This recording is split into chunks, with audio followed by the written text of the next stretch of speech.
Aku balas mulut tetanggaku yang kerap menghinaku anak janda miskin. Ku buat mereka diam saat melihatku keluar dari mobil mewah.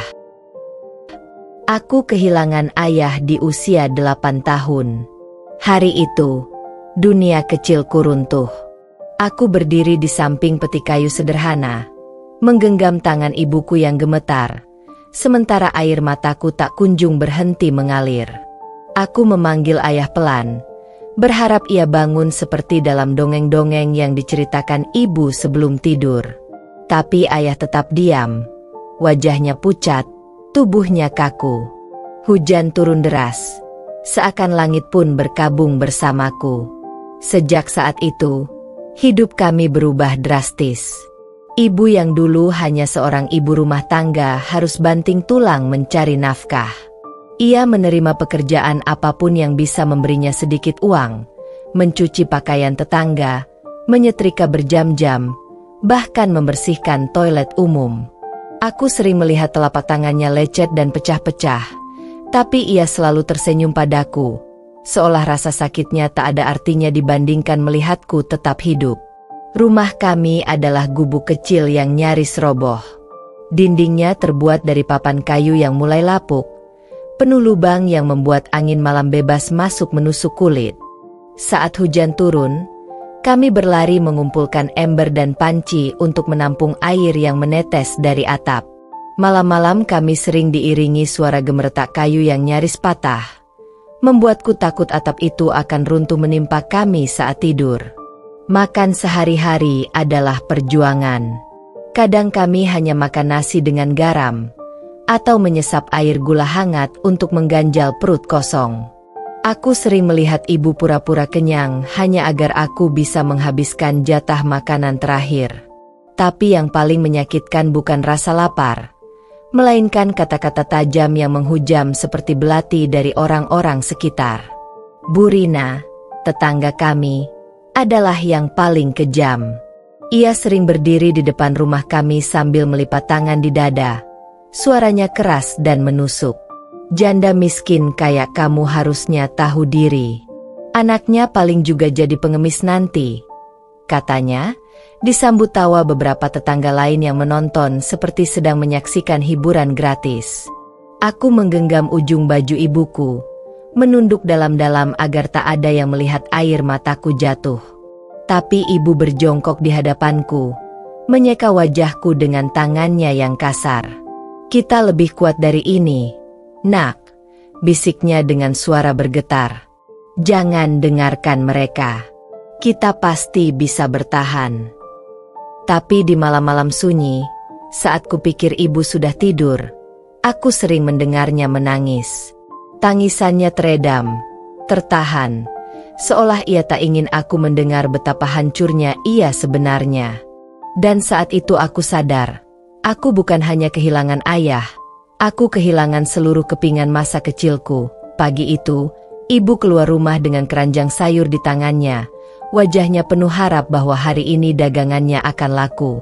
Aku berjalan di sampingnya, membantunya membawa beberapa kantong plastik berisi cabai dan bawang merah. Matahari masih malu-malu muncul di ufuk timur, tapi aku sudah tahu, hari ini akan sama seperti kemarin, penuh hinaan dan tatapan meremehkan. Langkah kami terhenti saat melewati warung kecil di ujung gang. Di sana, Bu Rina dan gengnya sudah berkumpul seperti biasa, duduk di bangku kayu sambil mengobrol. Begitu melihat ibu, mereka saling menyikut dan tertawa sinis. Lihat tuh, si janda jualan lagi, seru Bu Rina. Suaranya dibuat sengaja keras agar kami mendengar. Iya, tapi kok tetap miskin aja, ya? Jangan-jangan sayurnya nggak ada yang mau beli karena bau kemiskinan, sahut salah satu dari mereka, disambut gelak tawa. Darahku mendidih. Aku ingin berteriak, ingin membela ibu, tapi sebelum aku bisa membuka mulut, ibu sudah lebih dulu menggenggam tanganku erat. Ia menoleh ke arahku dengan senyum yang terlalu lelah untuk disebut meyakinkan. Jangan dengarkan mereka. Nak, kita di sini untuk bekerja, bukan untuk membalas hinaan, bisiknya. Aku menunduk, menggigit bibirku agar tak menangis. Tapi Bu Rina belum selesai. Ia bangkit dari duduknya, berjalan mendekat dengan tangan bertolak pinggang. "Hei, janda, kamu itu sadar diri dikit dong. Jualan keliling kayak gini tuh nggak akan bikin kaya. Lagian, anakmu ini mau dikasih makan apa? Udah deh, kerja di rumah orang aja."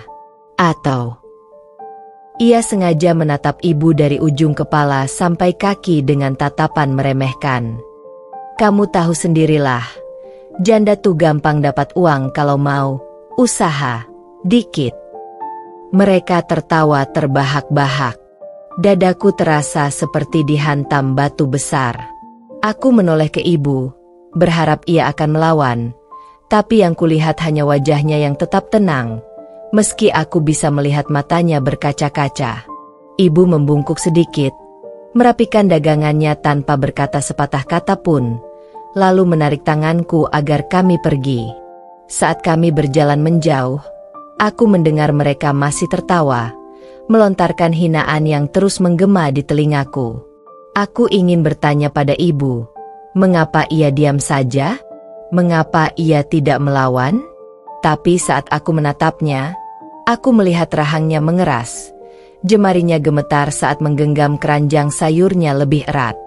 Saat itulah aku sadar, ibu tidak diam karena ia lemah. Ia diam karena ia kuat. Dan di saat yang sama, aku berjanji pada diriku sendiri, suatu hari nanti, mereka akan melihatku berdiri di tempat yang lebih tinggi. Suatu hari nanti, mereka akan tahu bahwa anak janda miskin ini tidak akan selamanya diinjak-injak. Pagi itu, aku bangun dengan perut keroncongan.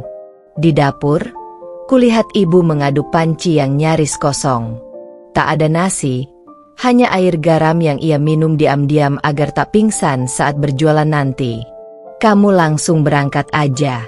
"Ya, ibu nggak sempat masak," katanya, mencoba tersenyum meski bibirnya pucat.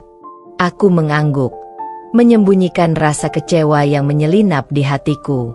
Aku tahu ibu sudah melakukan yang terbaik. Aku berangkat sekolah dengan langkah gontai.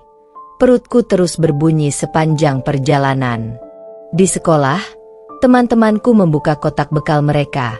Nasi goreng dengan telur, roti isi daging, bahkan ada yang membawa kue tart kecil sebagai camilan. Aku hanya bisa menelan ludah, mengalihkan pandangan ke buku supaya tak tergoda aroma makanan yang menyiksa. Saat jam istirahat tiba, aku duduk di sudut kelas, pura-pura sibuk membaca. Tapi tubuhku terlalu lemah untuk fokus. Pandanganku mulai buram, dan sebelum aku bisa menyadarinya, segalanya menjadi gelap. Aku terbangun dengan kepala terasa berat, dikelilingi suara tawa yang tajam. Di depan mataku, anak-anak Bu Rina berdiri sambil menunjukku. Dia pingsan. "Kelaparan kali ya, kan gak punya duit buat makan," kata salah satu dari mereka, disambut tawa terbahak-bahak. "Ngapain juga sekolah kalau cuma bikin malu? Orang miskin kayak kamu mending bantuin ibu jualan aja, jangan sok pinter," seru yang lain. Aku ingin menangis, tapi aku menahan air mata itu sekuat tenaga. Aku menggigit bibir, memaksa tubuhku untuk bangkit meski lututku masih gemetar. Saat bel masuk berbunyi, aku kembali ke bangkuku, menahan nyeri di kepala dan hati. Tapi aku berjanji pada diriku sendiri, aku akan terus belajar, meski harus bertarung melawan rasa lapar, hinaan, dan kelelahan. Karena aku tahu, ilmu adalah satu-satunya jalan keluar dari neraka kemiskinan ini. Malam itu, hujan turun seperti tak punya belas kasihan.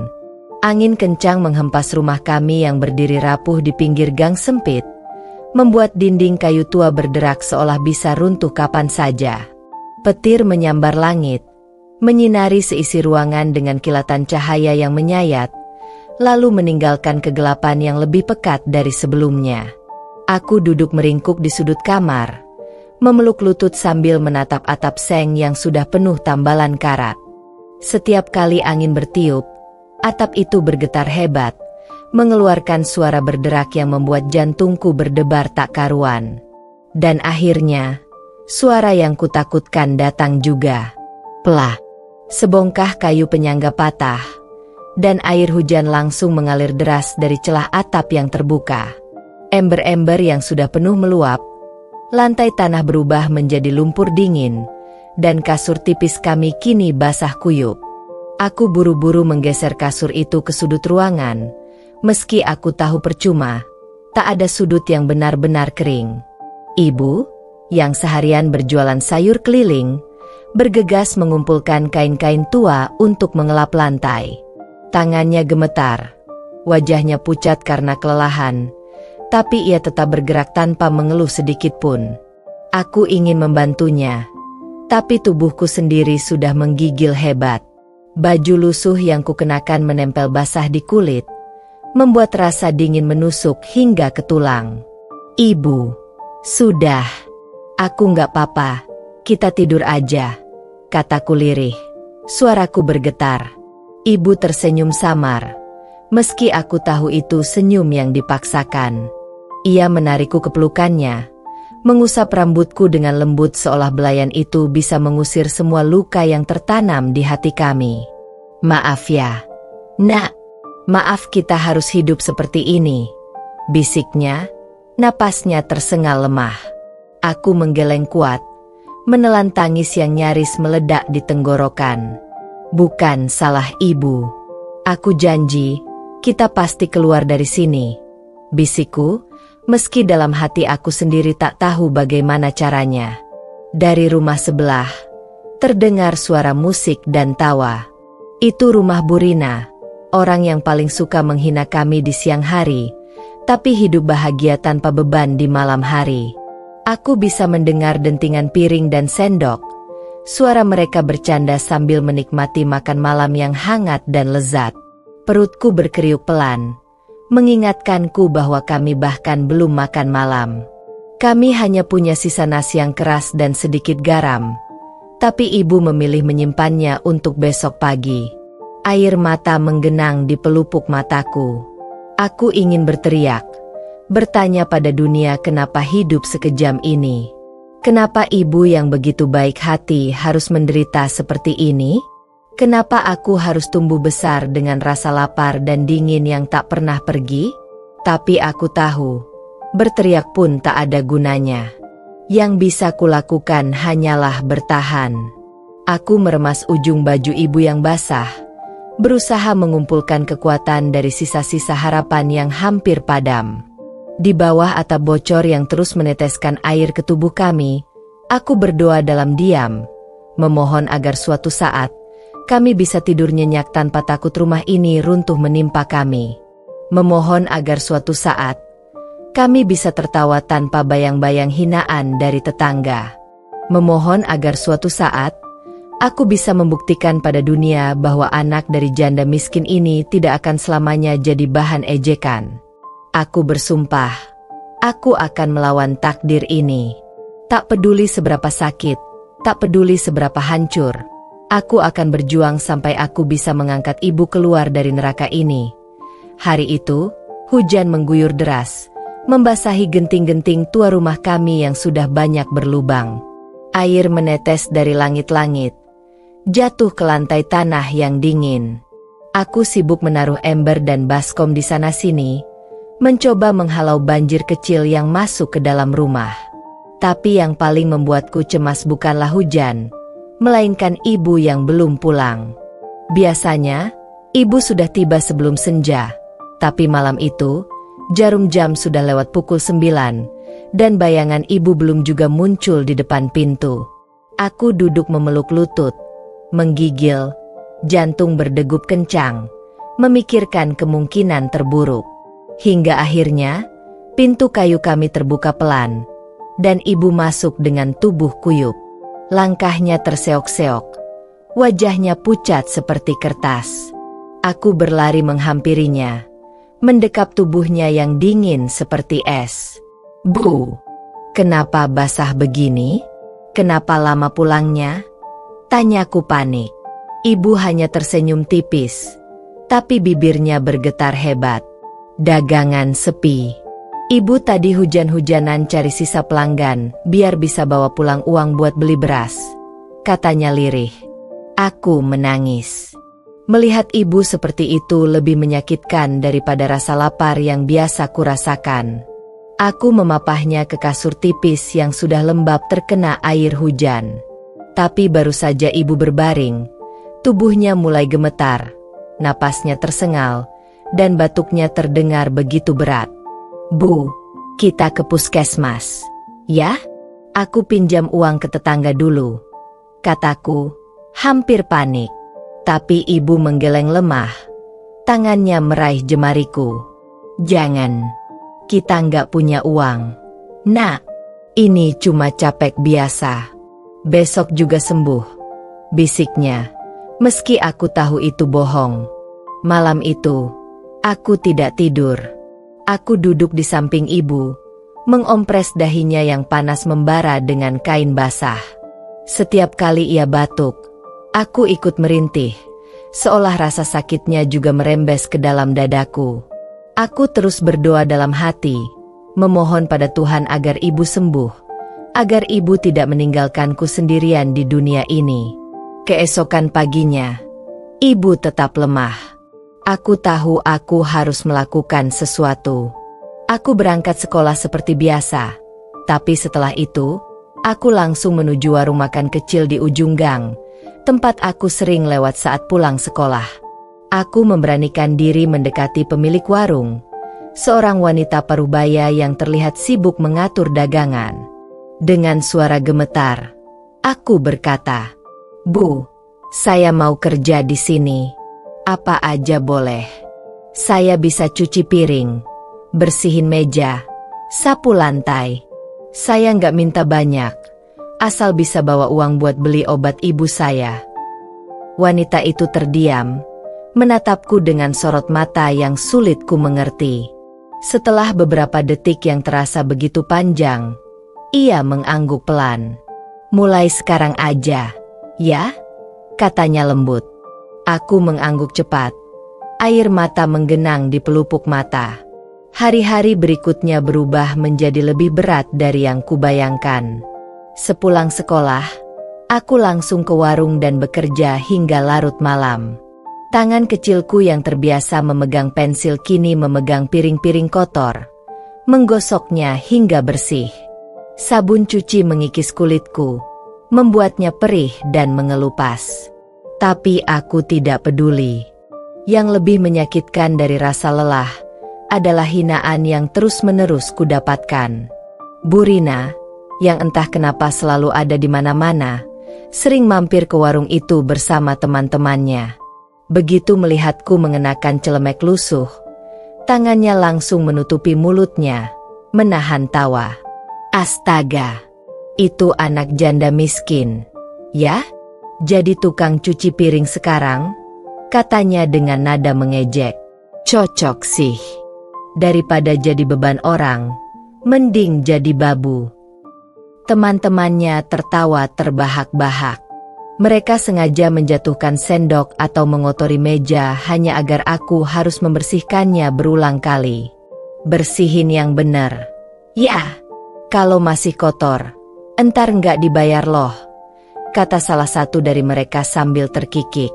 Aku menggigit bibir, menahan air mata yang nyaris tumpah. Aku ingin membalas, ingin berteriak, tapi aku ingat ibu yang terbaring sakit di rumah. Aku ingat tujuanku bekerja. Jadi aku terus menggosok piring, meskipun mataku kabur oleh air mata. Malamnya, aku pulang membawa sekantong nasi dan sebutir obat murah yang kubeli dari apotek kecil. Ibu menatapku dengan mata berkaca-kaca saat aku menyuapinya nasi perlahan-lahan. "Kamu kerja, ya?" bisiknya. Suaranya serak. Aku mengangguk. "Aku mau ibu sembuh," kataku lirih. Ibu menangis malam itu, memelukku erat meski tubuhnya masih lemah. Aku tidur di sampingnya, mengabaikan nyeri di punggung dan luka di tangan. Bagiku, Yang terpenting adalah ibu tetap ada bersamaku. Dalam kegelapan malam, aku berbisik pada diriku sendiri. Aku nggak akan nyerah. Nggak peduli seberapa sakit, aku akan terus berjuang. Karena meskipun hidup terus menindasku, aku berjanji, aku akan melawan sampai akhir. Setelah pulang sekolah dan selesai bekerja di warung, aku membantu ibu menggoreng tempe, tahu, dan pisang di depan rumah.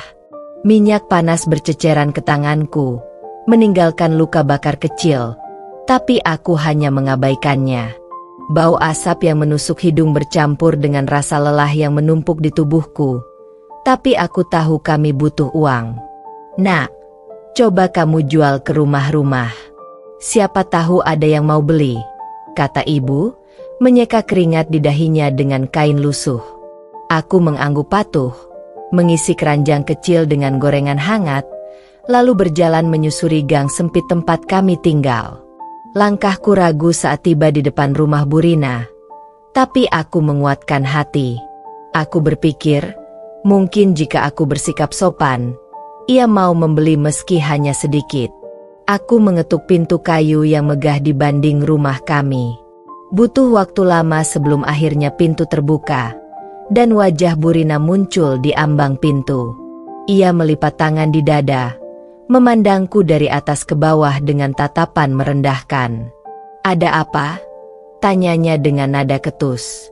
Aku menelan ludah, mencoba tersenyum. "Bu, saya jualan gorengan. Pisang gorengnya manis, tempenya juga renyah. Mungkin ibu mau beli untuk camilan?"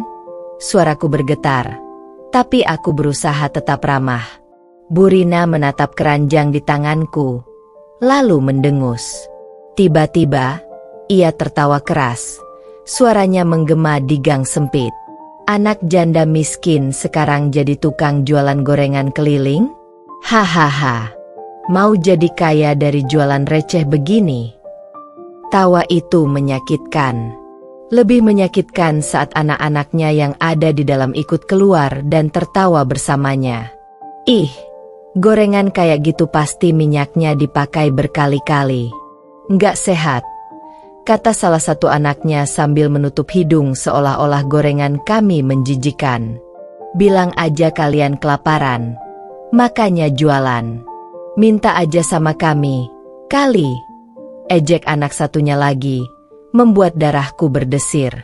Aku menggigit bibir, berusaha menahan air mata yang menggenang. Tapi Bu Rina belum selesai. Ia melangkah lebih dekat, memandangku seakan aku sampah yang mengotori halaman rumahnya. "Denger ya, aku nggak bakal beli dari orang kaya kamu. Janda miskin yang cuma bikin gang jadi kumuh. Sana, pergi. Jangan bikin malu kampung ini," katanya sambil membanting pintu keras-keras di depan wajahku. Gorengan di keranjang bergoyang karena benturan pintu. Aku berdiri terpaku di depan rumahnya, tangan bergetar, dada sesak. Hinaan-hinaan mereka terus terngiang di kepalaku, menusuk-nusuk hatiku yang sudah rapuh. Aku ingin berteriak, ingin melawan, tapi aku tahu itu percuma. Akhirnya, aku berbalik pergi, berjalan pulang dengan langkah berat. Air mata yang tadinya kutahan akhirnya jatuh bercucuran, membasahi pipiku. Aku menangis sepanjang jalan, mencoba meredam suara tawa mereka yang terus bergema di kepalaku. Begitu tiba di rumah, ibu menyambutku dengan senyum lemah. Ia tidak perlu bertanya apa yang terjadi. Mataku yang bengkak dan wajahku yang sembab sudah menjelaskan semuanya.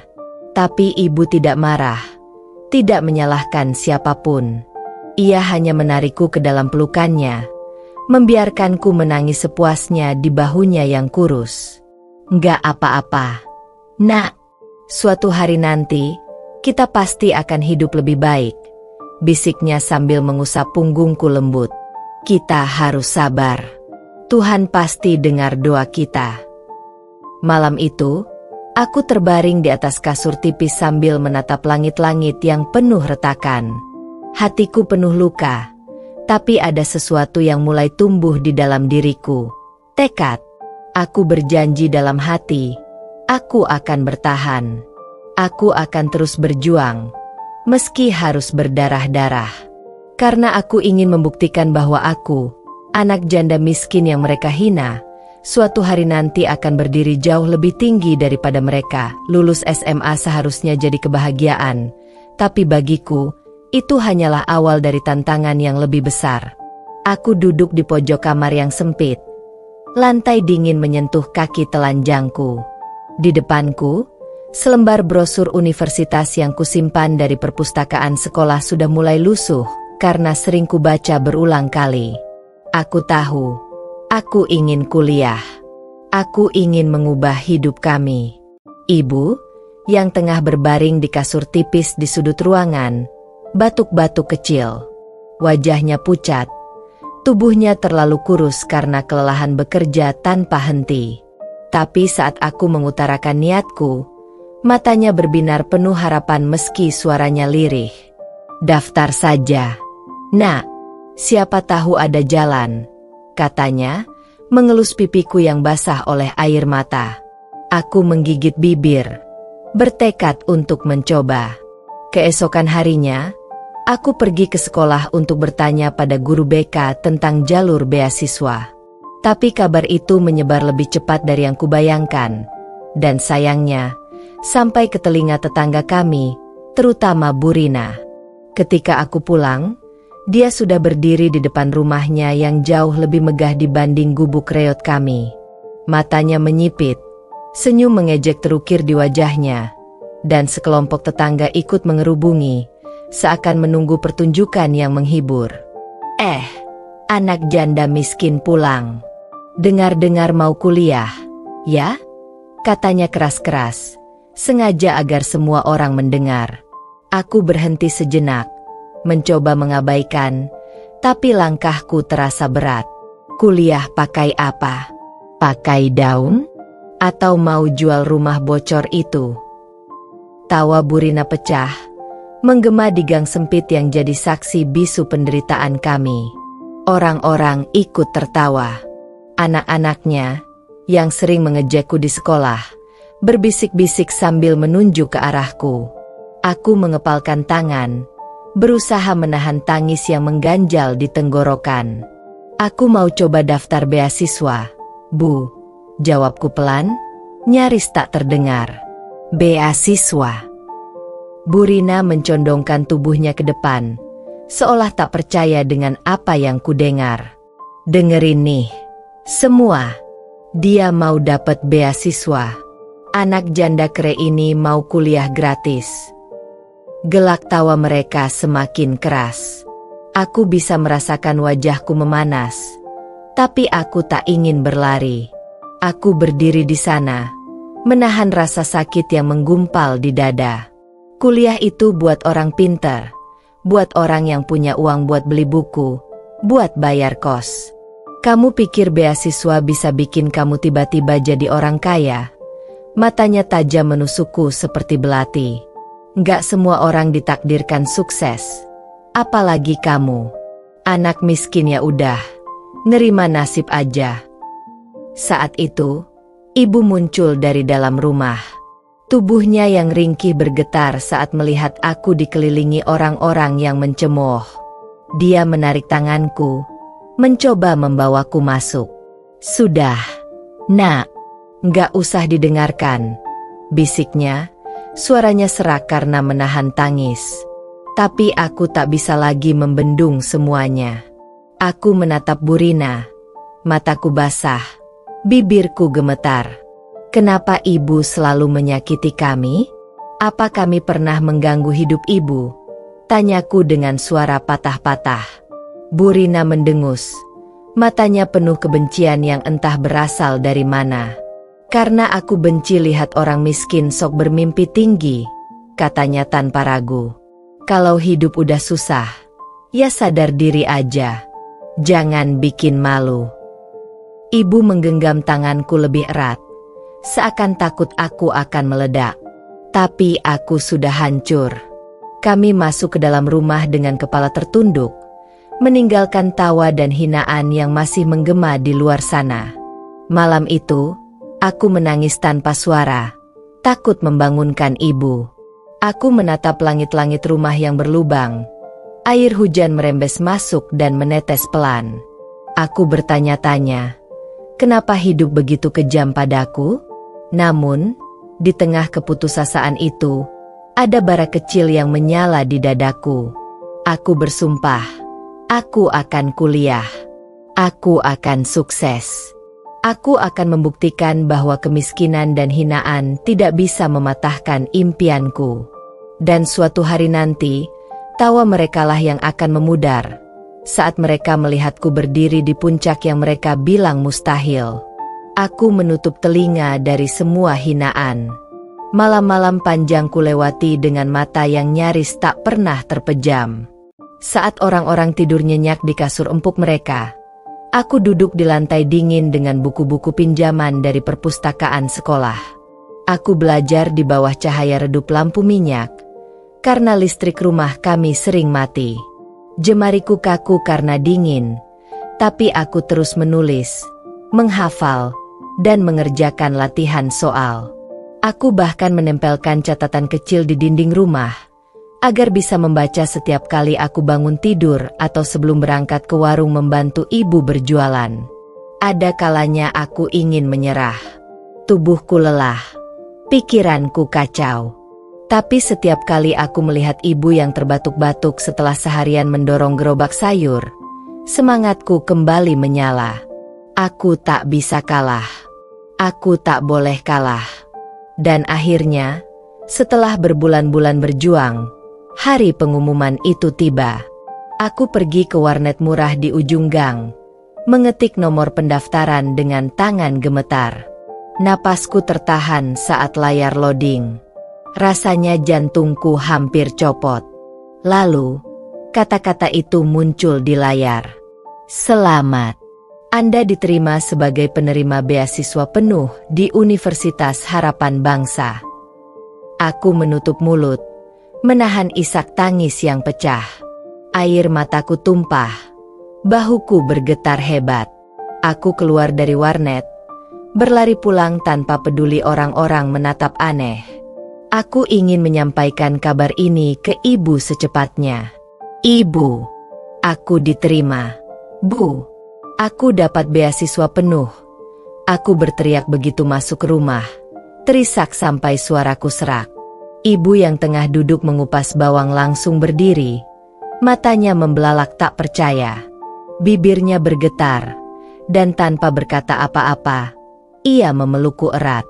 Kami menangis bersama di lantai rumah yang lembab, meluapkan semua rasa sakit dan perjuangan yang selama ini kami pendam.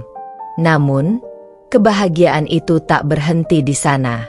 Kabar ini menyebar ke seluruh kampung, dan akhirnya sampai ke telinga orang yang paling suka menghinaku, Bu Rina. Saat aku lewat di depan rumahnya untuk mengantar sayur, dia menatapku dengan ekspresi yang sulit dijelaskan, campuran terkejut, tak percaya, dan mungkin sedikit iri. Kok bisa? Katanya. Matanya menyipit seolah aku melakukan kejahatan besar.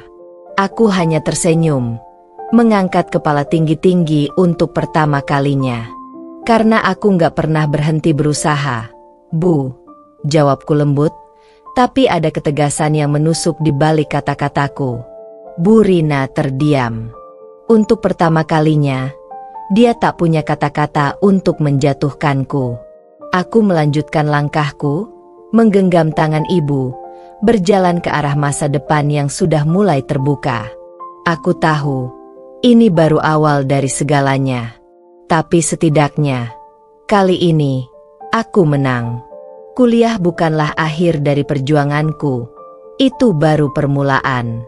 Meski mendapatkan beasiswa, aku tahu aku harus tetap mencari uang untuk menghidupi ibu dan memperbaiki rumah kami yang hampir roboh.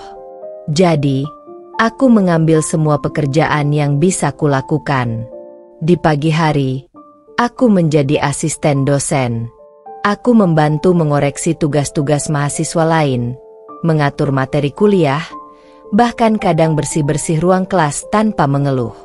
Setelah kuliah selesai, Aku bergegas ke kafe dekat kampus, bekerja hingga larut malam sebagai barista.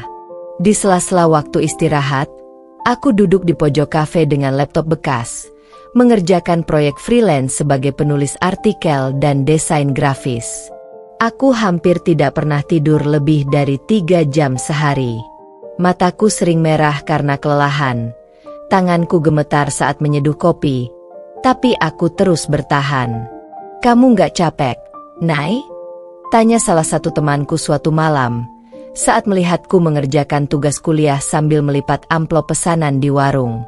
Aku hanya tersenyum samar, menatap layar laptop yang penuh coretan revisi. Aku udah capek sejak lama. Tapi aku lebih capek kalau lihat ibuku terus menderita. Jawabku pelan, tapi penuh tekad. Setiap bulan, sedikit demi sedikit uang hasil keringatku kukumpulkan. Aku kirimkan sebagian untuk ibu di kampung. Cukup untuk memperbaiki atap rumah dan membeli obat-obatan. Aku bahkan menyisihkan uang untuk membelikan ibu baju baru. Sesuatu yang jarang sekali bisa ia nikmati. Ketika aku pulang ke kampung untuk pertama kalinya setelah kuliah, ibu menyambutku dengan air mata haru.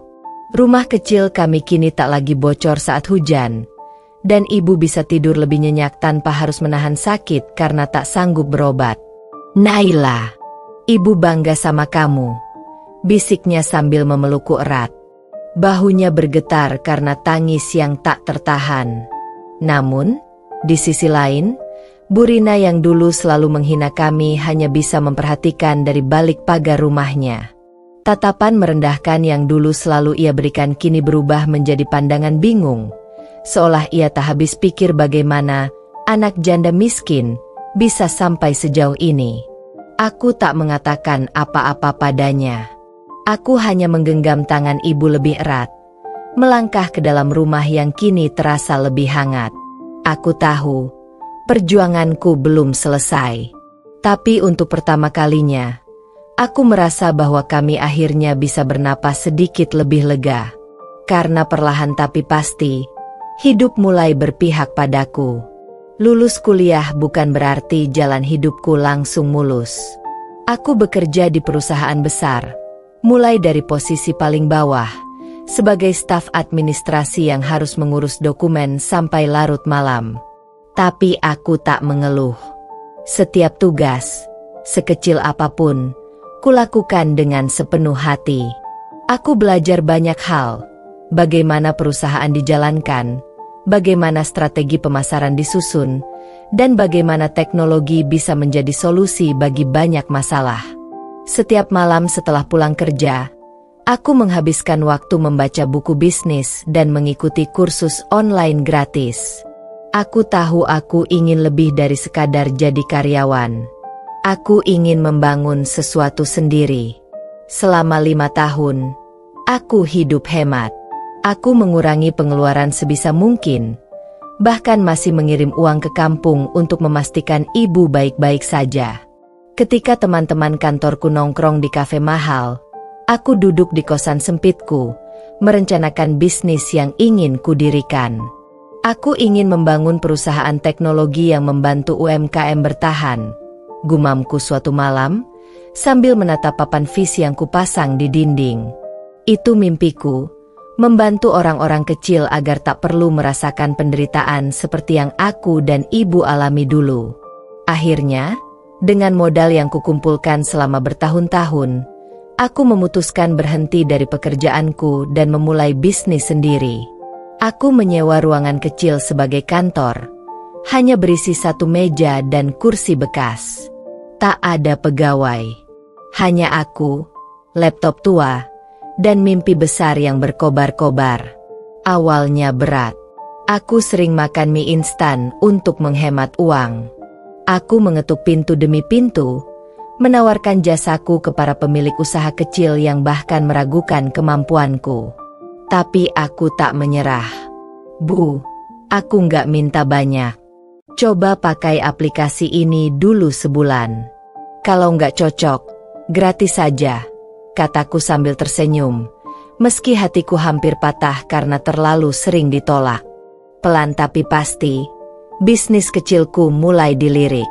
Aplikasi buatanku membantu pedagang mengatur stok barang, memudahkan transaksi, dan meningkatkan penjualan. Dalam waktu 3 tahun, perusahaan yang dulu hanya bermodal tekad berubah menjadi startup yang mulai dikenal. Aku merekrut tim kecil, lalu tim itu berkembang menjadi puluhan orang.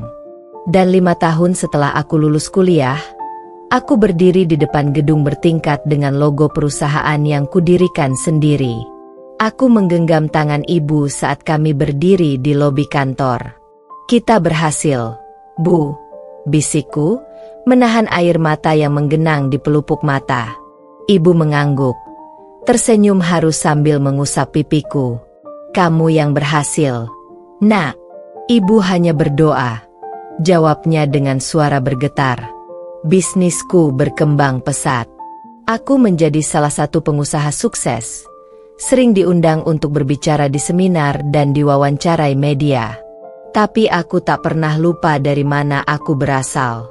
Setiap bulan, aku menyisihkan dana untuk membantu anak-anak kurang mampu mendapatkan pendidikan yang layak, agar tak ada lagi anak janda miskin yang merasa tak punya harapan seperti dulu aku merasakannya. Dan saat aku kembali ke kampung halaman untuk membangun sekolah gratis, aku melihat Bu Rina berdiri di teras rumahnya. Wajahnya penuh kebingungan dan rasa tak percaya saat melihatku turun dari mobil mewah, mengenakan setelan rapi, dengan ibu yang kini sehat dan tersenyum bahagia di sisiku. Aku menatap Bu Rina sejenak, lalu tersenyum tipis sebelum melangkah pergi. Aku tak butuh balas dendam. Keberhasilanku adalah jawaban terbaik untuk semua hinaan yang pernah ia lontarkan. Karena aku yang dulu diremehkan, kini berdiri tegak sebagai simbol bahwa kemiskinan dan hinaan tak bisa mengalahkan tekad yang kuat. 15 tahun berlalu sejak aku meninggalkan kampung ini dengan hati remuk. Tapi kali ini, aku kembali dengan kepala tegak, bersama ibu yang kini tersenyum bahagia di sampingku. Kami turun dari mobil mewah berwarna hitam mengilap, yang berhenti tepat di depan rumah masa kecil kami. Rumah yang dulu hampir roboh, kini berdiri kokoh setelah aku renovasi total. Aku mengenakan gamis putih bersih, jilbab sutra lembut yang kubeli sepulang dari umroh bersama ibu. Tangan ibu menggenggam tas tangan mahal, tapi yang paling bersinar darinya adalah wajahnya yang penuh ketenangan. Jauh berbeda dari dulu saat ia selalu tertunduk menahan malu akibat hinaan tetangga. Ketika pintu mobil tertutup, suara berisik langsung mereda. Para tetangga yang dulu senang menggunjingkan kami kini hanya bisa menatap dengan mata membelalak. Beberapa dari mereka berbisik-bisik, melirik dari balik tirai rumah masing-masing, seakan takut aku menyadari keberadaan mereka. Tapi aku melihat semuanya. Aku ingat semuanya. Dan di antara kerumunan itu, aku melihatnya, Bu Rina. Ia berdiri di teras rumahnya, yang kini tampak lusuh dan kusam, jauh dari kesan megah yang dulu sering ia banggakan. Tubuhnya tampak lebih ringkih, keriput menghiasi wajah yang dulu sering menyeringai mengejek. Ia menatapku dengan mulut setengah terbuka, seakan tak percaya bahwa anak miskin yang dulu ia hina kini berdiri di depannya dengan aura yang jauh lebih kuat dari yang pernah ia bayangkan. Aku melangkah mendekat.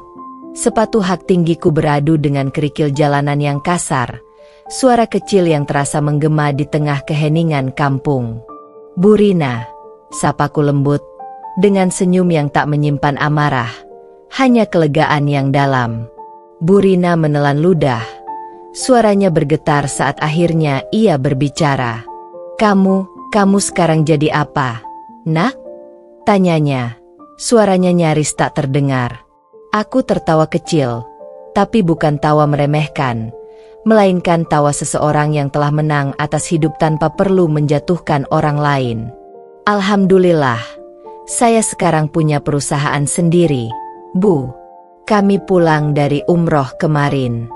Sekalian mau bangun panti asuhan di sini," jawabku dengan nada santai, tapi setiap kata terasa bagai tamparan keras bagi Bu Rina. Wajahnya pucat. Ia tertunduk, seakan ingin menghilang dari pandanganku. Aku bisa melihat penyesalan yang menguar dari tatapannya yang kosong.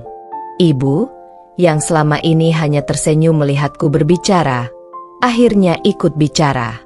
Dulu ibu memang janda miskin, Bu Rina. Tapi Allah nggak pernah tidur, katanya pelan, tapi menusuk tepat ke hati. Aku menggenggam tangan ibu, lalu mengajak masuk ke rumah lama kami yang kini jauh lebih indah dari sebelumnya. Aku tak butuh membalas dendam secara langsung. Melihat mereka yang dulu menghina kini hanya bisa terdiam menyaksikan keberhasilanku sudah lebih dari cukup. Karena balas dendam terbaik adalah menjadi versi terbaik dari diriku sendiri.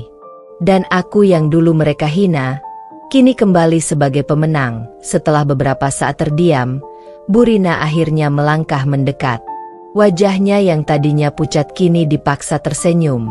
Senyum yang begitu jelas dipenuhi kepalsuan. Wah, Naila. Astaga, kamu sukses sekarang ya. Alhamdulillah. Aku bangga banget sama kamu, katanya. Suaranya terdengar melengking, seolah mencoba menutupi kegugupan yang tak bisa ia sembunyikan. Tangannya terulur, mencoba meraih tanganku. Tapi aku tidak menyambutnya. Aku hanya berdiri tegak, menatapnya tanpa ekspresi. Ibu yang berdiri di sampingku tetap tersenyum lembut, tetapi matanya menyimpan luka-luka lama yang belum sepenuhnya sembuh. Wah, Bu, kok jadi diam aja? Dulu kan paling semangat kalau ngomongin kami, kataku. Suaraku tenang tapi menusuk. Bu Rina tertawa kikuk. Aduh, dulu MAH saya cuma bercanda. Nay, jangan dimasukin hati. Saya tuh sebenarnya kasihan sama kamu dulu, makanya suka negur, ujarnya, mencoba memutar balik kenyataan. Aku menyipitkan mata, mengingat semua luka yang ia buat. Ejekan saat aku pingsan di sekolah karena lapar, hinaan saat aku berjualan gorengan demi menyambung hidup, hingga tawanya yang paling nyaring ketika aku bilang ingin kuliah.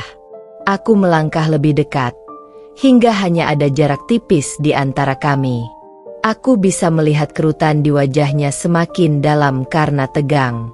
Ibu ingat enggak?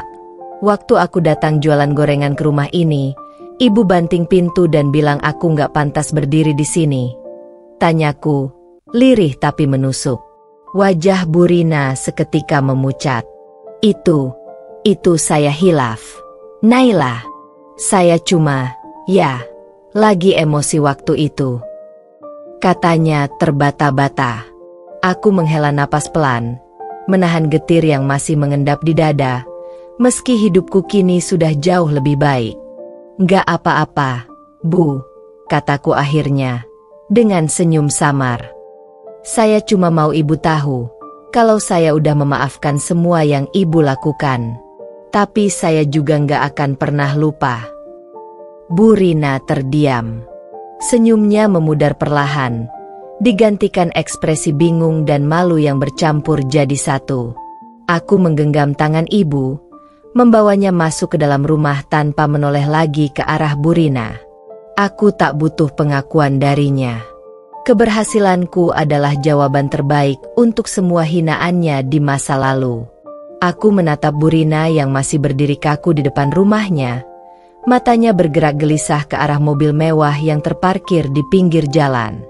Napasnya tersengal pelan, seolah kenyataan yang terpampang di hadapannya terlalu sulit untuk diterima.